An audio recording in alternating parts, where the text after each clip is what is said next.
નમસ્કાર વિદ્યાર્થી મિત્રો, આપનું અમારી ચેનલ મેથ સ્ટેશન પીએમ ભટ્ટમાં સ્વાગત કરું છું। આજે આપણે ધોરણ 10 ચેપ્ટર નંબર 2 બહુપદીની ચર્ચા કરવા જઈ રહ્યા છીએ। બહુપદી ચેપ્ટર ચાલુ કરીએ તે પહેલા આપણે બીજગણિતના લગતી કઈ બાબતો જે છે એ આપણે શીખી શકીએ છીએ અથવા તો જે આપણે નથી જાણતા અથવા ભૂતકાળમાં આપણે ભણી ગયા છીએ પણ કદાચ ભૂલી ગયા હોઈએ તો એકવાર એ જોઈ લઈએ આજના લેક્ચરમાં આપણે। પછીથી આપણે સ્વાધ્યાય જે છે એ ચેપ્ટર નંબર 2 ના એ ચાલુ કરીશું। તો આપણો જો પહેલો ટોપિક જે છે બહુપદીમાં સમજવા જેવો એ છે પદ, ટર્મ જેને કહેવાય। પદ એટલે શું, પદ કઈ રીતે બને? તો પદ જે છે, પદ બનાવવા માટે આપણે સૌથી પહેલા સંખ્યા અને ચલની જરૂર પડે।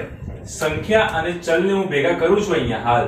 સપોઝ કોઈ બી એક નંબર લઈ લો તમે અને કોઈ બી એક ચલ સંખ્યા લઈ લો, તો ચલ અને સંખ્યા તો તમને ખબર જ છે કે 0 થી ચાલુ કરો અને ઇન્ફાઇનાઇટ નંબર સુધી અસંખ્ય સંખ્યાઓ તમે જે છે એ લઈ શકો છો, માઈનસમાં પણ અને પ્લસમાં પણ।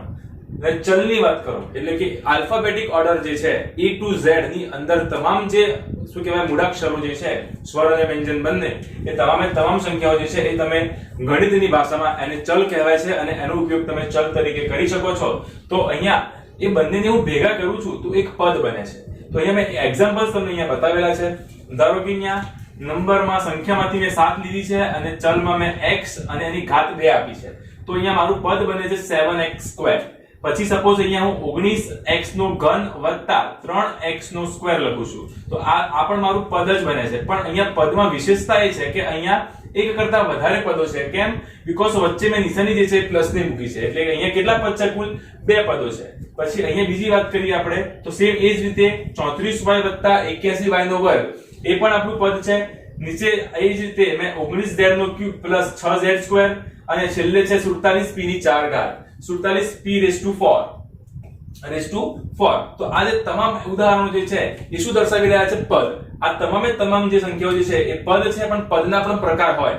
પદના જે પ્રકારો છે એ પદના પ્રકારની વાત કરીએ તો પદના કેટલા પ્રકાર હોય? તો પદના અહીંયા મૂળભૂત 3 પ્રકાર છે જે આપણને ખૂબ ઉપયોગી થશે આગળના સ્વાધ્યાયની અંદર।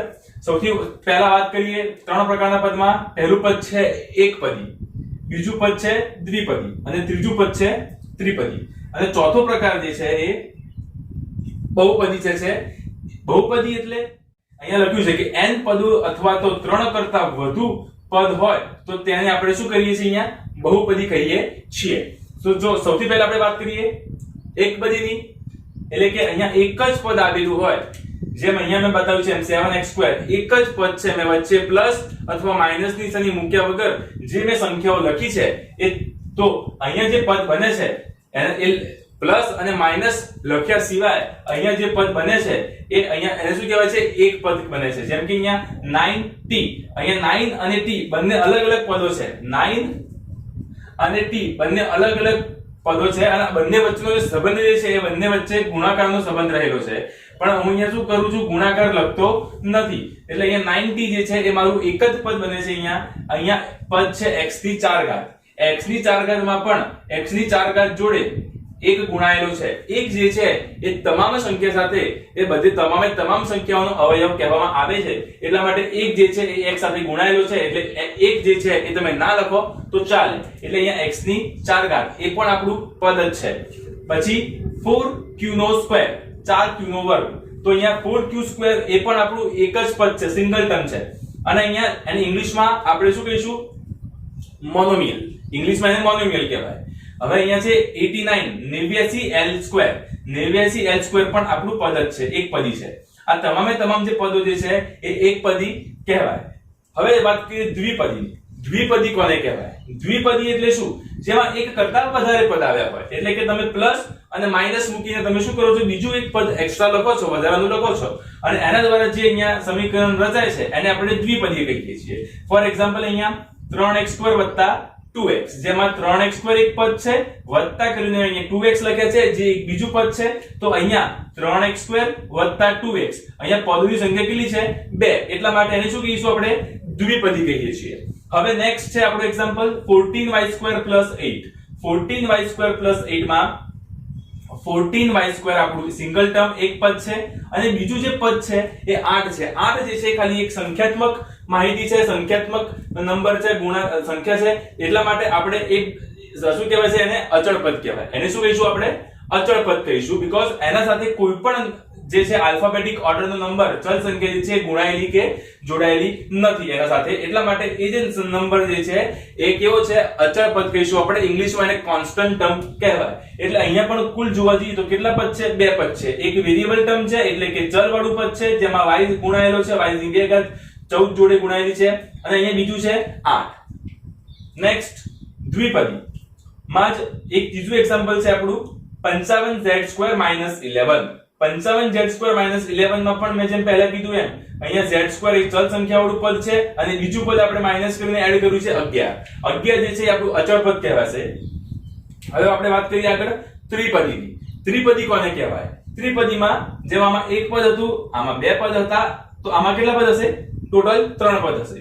તો અહીંયા મેં 2x² + 3x + 1 8x² - 8x - 6 આ બંને એક્ઝામ્પલ જે છે એમાં પદની સંખ્યા તમે ગણો તો 1 2 અને 3 ટોટલ 3 પદો થાય.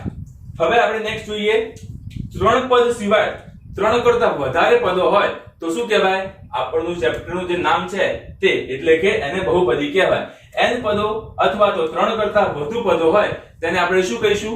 બહુપદી. તો અહીંયા બહુપદી જે છે એના એક્ઝામ્પલ મેં આપેલા છે 4x ની 4 ઘાત વત્તા 5x² - 1 વત્તા x ની ક્યુબ. હવે તમને આ એક્ઝામ્પલ ની અંદર એવો એક ક્વેશ્ચન થાય કે ભાઈ સાહેબ અહીંયા 4 ઘાત જે છે એ પહેલા લખી છે અને છેલ્લે 3 ઘાત લખી છે, તો 3 ઘાત જે છે અહીંયા આગળ ના આવે? હા, વાત બરાબર તમારી 100%. મેં અહીંયા જાણી જોઈને એટલા માટે એમ લખ્યું છે કે અહીંયા જ્યારે પણ એક બાબતનું ધ્યાન રાખજો, જ્યારે પણ તમે અહીંયા બહુપદી લખો છો ત્યારે બહુપદીને રીઅરેન્જ કરવી ખૂબ જરૂરી છે. જ્યારે તમને રકમ આપી હોય કે ક્વેશ્ચન આપ્યો હોય ત્યારે અહીંયા તમારો જે ઘાતાંક જે છે એ ઘાતાંક જે છે એ અહીંયા તમને હાઈએસ્ટ પાવર ઘાતાંક જે છે, જે સૌથી વધુ પાવર હોય એ પદ સૌથી પહેલા લખવાનું. ઉતરતા ક્રમમાં તમારે બહુપદી જે છે સમીકરણ જે છે એ લખવાનું રહેશે. જેમ કે અહીંયા 4 ઘાત છે, પછી સીધું x ની 2 ઘાત આપી છે, પછી અચળ સંખ્યા આપી છે અને પછી x ની 3 ઘાત આપી છે. તો તમે એને રીઅરેન્જ કરીને લખી શકો છો 4x ની 4 ઘાત પ્લસ x નો ઘન પ્લસ 5x² માઈનસ 1. અચળ પદ જે છે સૌથી છેલ્લે લખીશું આપણે -1. તો આ થઈ ગયું આપણું. આપણે શું કરી દીધું? રીઅરેન્જ કર્યું છે, એટલે કે ઉતરતા ક્રમમાં. સૌથી પહેલા કઈ ઘાત લખાય?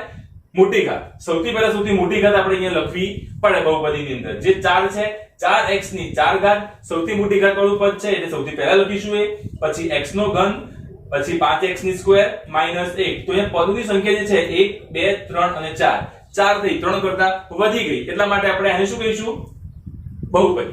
શું કહીશું? બહુપદી. એ જ રીતે નીચેનું એક્ઝામ્પલ છે 3x ની 4 ઘાત વત્તા 3x ની 3 ઘાત વત્તા 4x² વત્તા 4.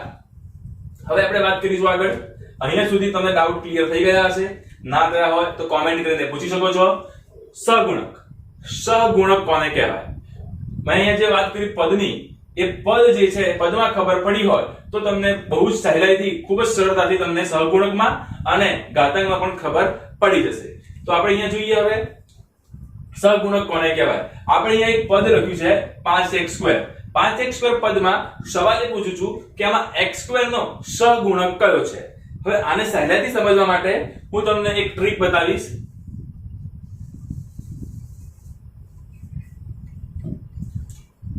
x² માં x² નો સહગુણક કયો છે?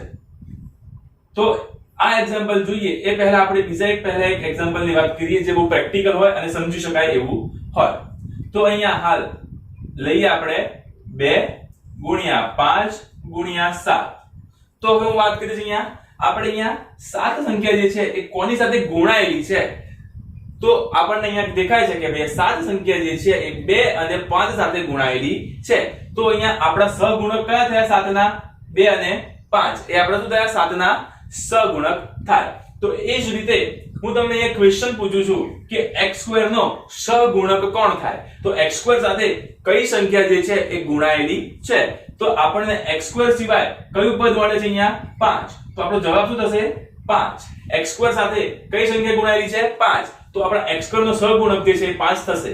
પછી આગળનું એક્ઝામ્પલ જોઈએ એ જ રીતે આગળના એક્ઝામ્પલની વાત કરીએ આપણે તો 14z2y એટલે કે હવે એમાં હું કહું છું તમને કે z2 નો આપણે સહગુણક કયા થશે તો z સિવાય સપોઝ ફોર એક્ઝામ્પલ આપણે એક એક્ઝામ્પલ લઈ લઈએ કે ફોર એક્ઝામ્પલ ક્લાસરૂમ છે, ક્લાસરૂમની અંદર 40 વિદ્યાર્થીઓ બેસતા હોય. હવે હું તમને એમ કહું કે ભાઈ ફોર એક્ઝામ્પલ તમારા સિવાય ક્લાસરૂમની અંદર કેટલા વિદ્યાર્થી બેઠા છે તો તમે શું જવાબ આપશો મારા સિવાય ક્લાસરૂમની અંદર 39 વિદ્યાર્થીઓ જે છે બેઠા છે. તો એ જ રીતે અહીંયા મેં પૂછ્યો તમને કે z2 નો સહગુણક કોણ તો z2 સિવાય અહીંયા કયા પદો z2 સાથે ગુણાયેલા છે અહીંયા આપણે જોઈ શકીએ છીએ કે 14 અને y એ z2 સાથે ગુણાયેલા છે એટલા માટે અહીંયા 14y જે છે એ આપણો z2 નો સહગુણક થશે.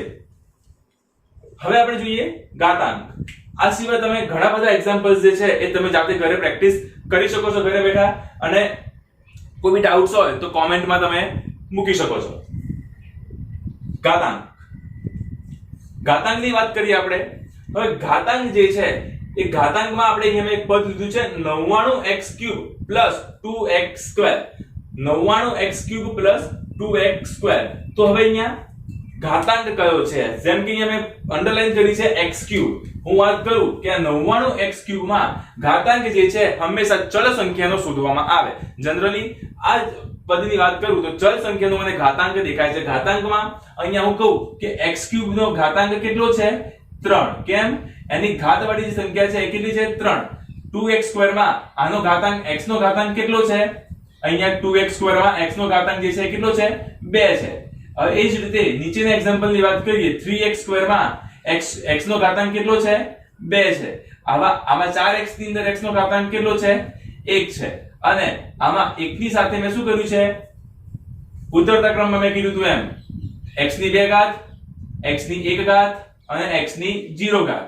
ઘાત અને ઘાતાંકના નિયમ પ્રમાણે x ની 0 ઘાત જે છે એની કિંમત 1 મળે. ઇવન x છોડો કોઈ પણ સંખ્યા જે છે એ કોઈ પણ સંખ્યાની ઘાત જે છે એ 0 હોય તમે 1 લાખ લખો પણ બ્રેકેટ કમ્પ્લીટ કરીને ઘાત 0 લખી દો. અહીંયા મેં 100 લખ્યા અને ઘાત 0 લખી દીધી તો આનો જવાબ જે છે એ 1 જ આવશે.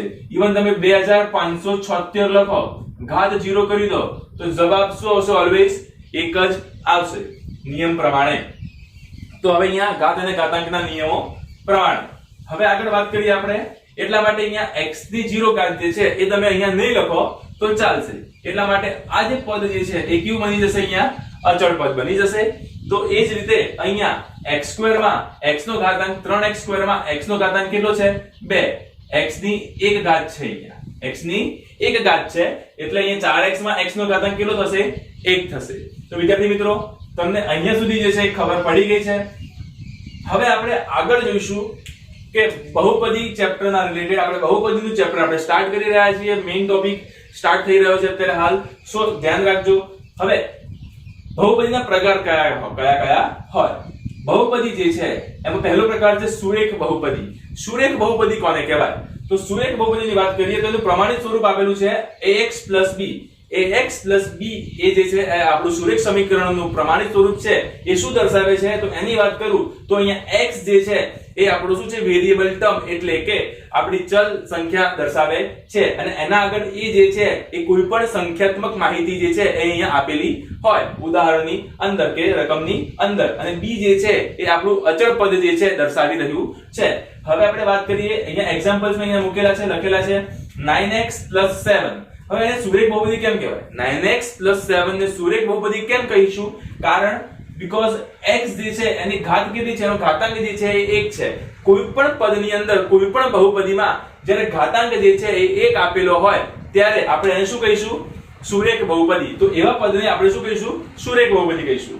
જ્યારે અહીંયા બીજા એક્ઝામ્પલની વાત કરીએ 6y + 4 આમાં y નો ઘાતાંક 1 છે માટે આ પદ પણ જે છે આપણું સુરેખ બહુપદ થશે.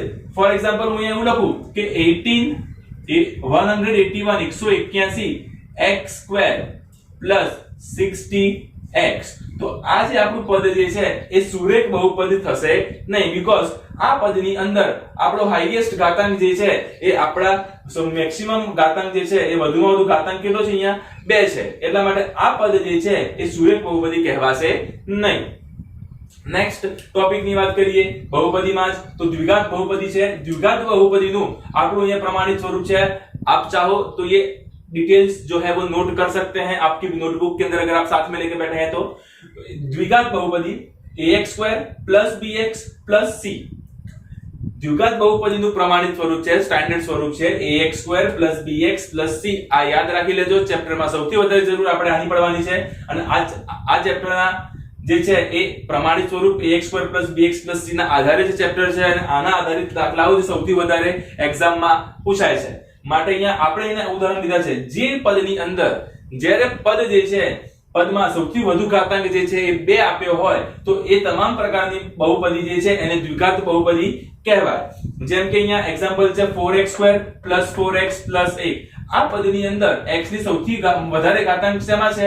x ની 2 ઘાત. 4x² વાળા પદની અંદર x નો ઘાતાંક 2 જે સૌથી મહત્તમ ઘાતાંક છે, એટલા માટે આ પદ જે છે એ દ્વિઘાત બહુપદી કહેવાય. 90y² + 21y + 1 એટલે કે 90y નો વર્ગ વત્તા 21y વત્તા 1 માં y નો જે મહત્તમ ઘાતાંક જે છે એ 2 છે, એટલા માટે આ પદ પણ કેવું કહેવાશે? દ્વિઘાત બહુપદી કહેવાશે. એ જ રીતે ત્રીજું એક્ઝામ્પલ આપેલું છે તમને. એના સિવાય બીજા કયા એક્ઝામ્પલ હોઈ શકે? જેમ કે અહીંયા x² - 1 પણ આપણી શું છે અહીંયા દ્વિઘાત બહુપદી છે, બીકોઝ x² જે છે એમાં ઘાતાંક મહત્તમ ઘાતાંક 2 છે, એટલા માટે x² પણ આપણી દ્વિઘાત બહુપદી કહેવાય. હવે આ x² - 1 ને જ અલગ રીતે પણ લખી શકાય. કઈ રીતે? તો જો મિત્રો 1 x - 1/x, x - 1/x, આ x² - 1 જ છે. કઈ રીતે? તો જોઈએ આપણે અહીંયા જો x જે છે છેદમાં આપેલો છે એ અહીંયા ગુણાશે. કેમ? બીકોઝ લસા લેવો પડે સાદુરૂપ આપવા માટે. તો અહીંયા x * x, x² - 1 m/x = 0 x² - 1/x = 0. હવે x જે છે એ બરાબરની પેલી બાજુ જશે અને 0 સાથે ગુણાશે, એટલે એ પદ કેવું મળશે આપણને? 0 સાથે કોઈ પણ સંખ્યા ગુણાય તો જવાબ શું આવશે? 0. માટે અહીંયા શું થશે આપણું? x² - 1 = 0. તો આપણને ખબર પડી ગઈ અહીંયા x - 1/x = 0. x અહીંયા ગુણાશે તો x² - 1/x = 0. અહીંયા x ગુણાશે એટલે 0 થઈ જશે, તો નીચે લખવાની જરૂર નથી. તો આપણને ટર્મ મળી જશે x² - 1 = 0. તો આ થઈ દ્વિઘાત બહુપદીની માહિતી. હવે વાત કરીએ ત્રિઘાત બહુપદીની. હવે વાત કરીશું આપણે ત્રિઘાત બહુપદીની. ત્રિઘાત બહુપદી કોને કહેવાય? ત્રિઘાત બહુપદી કોને કહેવાય? તો ત્રિઘાત બહુપદી માં આપણે વાત કરીએ એના પ્રમાણિત સ્વરૂપની વાત કરીએ તો સેમ આ જ રીતનું પદ, જેમ અહીંયા ઘાતાંક 2 હતો મહત્તમ ઘાતાંક, એમ અહીંયા મહત્તમ ઘાતાંક કેટલો થશે? 3 થઈ જશે. જેમ કે અહીંયા ax³ + bx² + cx + d. તો અહીંયા મહત્તમ ઘાતાંક જ્યારે 3 હોય તો તે પ્રકારની બહુપદીને આપણે ત્રિઘાત બહુપદી કહીશું. અહીંયા મેં એક્ઝામ્પલ આપેલા છે તમને. 2x³ x³ જે છે એ આખા પદની અંદર સૌથી મહત્તમ ઘાતાંક ધરાવે છે, એટલા માટે આ બહુપદી જે છે દ્વિઘાત બહુપદી થઈ રહી છે. 4t³ + 3t² + 16t + 12. એમાં પણ સૌથી વધુ ઘાતાંક જે છે એ પહેલા પદ જે છે એ t ઘનનો આપેલો છે, તો અહીંયા t ની 3 ઘાત સૌથી વધારે જે છે બહુપદ શું કહેવાય છે? ઘાતાંક ધરાવે છે, એટલે આ પદ પણ ત્રિઘાત બહુપદી થશે. તો ગાઈસ આજના લેક્ચરમાં આટલું જ. હવે આમાં આજના દિવસ પૂરતું જે લેક્ચર લીધો છે એ તમે ઘરેથી રિવાઇઝ કરી લેજો એકવાર જાતે. નેક્સ્ટ લેક્ચર ની અંદર આપણે 2.1 ચલાવવાના છીએ અને જતા પહેલા એક ઇમ્પોર્ટન્ટ માહિતી તમને આપવા માંગુ છું કે આ ચેપ્ટર નંબર 2 જે છે, ચેપ્ટર નંબર 2 જે છે એનો ગુણભાર જે છે બોર્ડ એક્ઝામ ની અંદર 6 માર્કનો છે અને એ એક્ઝામમાં કેવી રીતે આવી શકે? બ્લુપ્રિન્ટ ના હિસાબથી જોવા જઈએ, પેપર સ્ટાઇલ ના હિસાબથી તો 1 માર્કનો MCQ આવી શકે, 2 માર્ક્સનો ક્વેશ્ચન આવી શકે છે અને 3 માર્કનો એક દાખલો આવી શકે છે. જ્યારે બીજું કઈ રીતે આવી શકે? તો 1 માર્કનો MCQ, 1 માર્કનો કોઈ એક શોર્ટ ક્વેશ્ચન બી હોઈ શકે 2 માર્ક્સનો દાખલો અથવા 2 માર્ક્સનો બીજો કોઈ દાખલો, 2 દાખલા બી હોઈ શકે છે. તો આ રીતે સંભાવના રહેલી છે 6 માર્ક્સ જે છે એ બોર્ડમાં પૂછી શકે છે. So guys, thank you very much video જોવા માટે. વિડિયો ગમ્યો હોય તો લાઈક કરો, સબસ્ક્રાઇબ કરો અને બાજુમાં એને ઘંટડી જે છે એના ઉપર ક્લિક કરજો, જેથી કરીને અમારા વિડિયોઝ જે છે તમે નોટિફિકેશન તમને આવતી રહેશે અને તમે વિડિયોઝનો લાભ લઈ શકશો. See you in the next video. Thank you.